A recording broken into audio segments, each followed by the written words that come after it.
George there in Los Angeles. You spoke with a man so many people are talking about this morning. Good morning, George.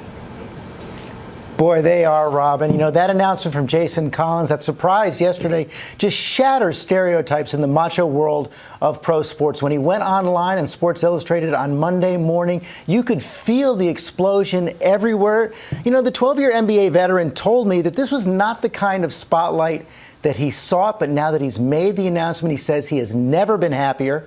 The president called him immediately to offer to support. I flew out here, met with him last night. It was an emotional, revealing interview. He's been a Celtic, a Net, a Hawk, a Grizzly, a Timberwolf, and a Wizard. A 7-foot-tall, 255-pound bruiser who spent 12 years in the NBA fighting his way through 90 playoff games, including back-to-back finals with the Nets. Tough, respected, a true team player, but never a household name like Kobe, Shaq, LeBron. Until now. Jason Collins is making history with these simple words. I'm a 34-year-old NBA center, I'm black, and I'm gay. And all the emotions stirred up by his announcement were catching up with Collins when I sat down with him in Los Angeles. You always knew you were gay? Yeah, it's I sort of describe it as you know that the sky is blue, but you keep telling yourself that it's red. So you fought it? Yes, in the beginning. I think they call it like the 12 steps. You know, you go through anger, denial, and all. You know, it's just.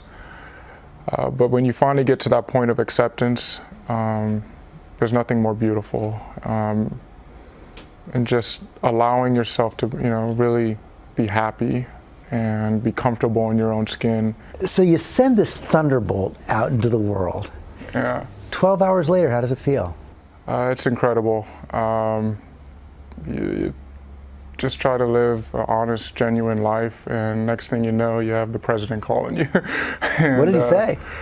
He was incredibly supportive, and he was proud of me, and said that this not only affected my life, but others going forward. Martina Navratilova said this is going to save some kids' lives.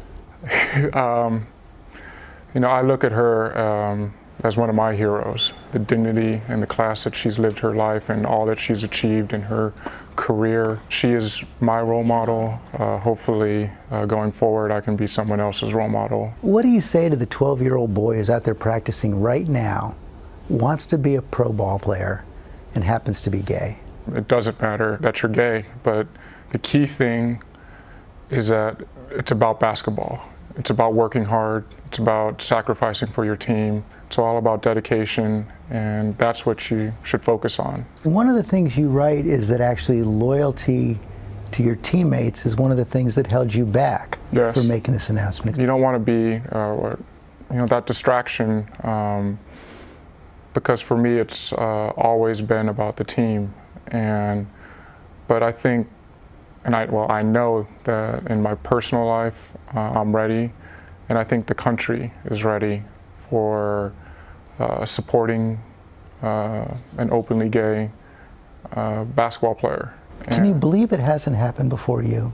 That's kind of mind-boggling. I never set out to be the first, and it's, you're sort of waiting around for somebody else to, raise their hand, and I'm ready to raise my hand, but you still look around like, okay, come on, guys. Phil Jackson says he's never met a gay player in the NBA. Have you? Not that I know of. I don't know of any other gay players in the NBA. Kobe Bryant tweeted that he was proud of you today, too. That was incredible. All the support has been overwhelming. As Collins kept his secret, he sent a small signal of unity to the gay community, choosing to wear the number 98 on his jersey to honor Matthew Shepard, the gay teenager from Wyoming who was kidnapped and killed in a brutal hate crime in 1998. Each time I put on jersey 98, this past season, I was already sort of having that moment with myself, with my family, with my friends who knew the significance of why I picked that number. Jersey 98 for Matthew Shepard. Jersey 98 for Matthew Shepard. That's why I wore jersey 98. So, and also to mess with the refs, because I do have a tendency to foul a lot. But the primary reason was, every time I put on that jersey, I was already making that statement to myself. You do foul a lot. You're a hard player. Yes, I bring that physical toughness, that physical attitude. and you know, it's part of the game. And as you write, it goes against the gay stereotype. That gay stereotype. That you know what? I think that people like me are trying to rewrite that stereotype and trying to let people know that you can't just put people in a box.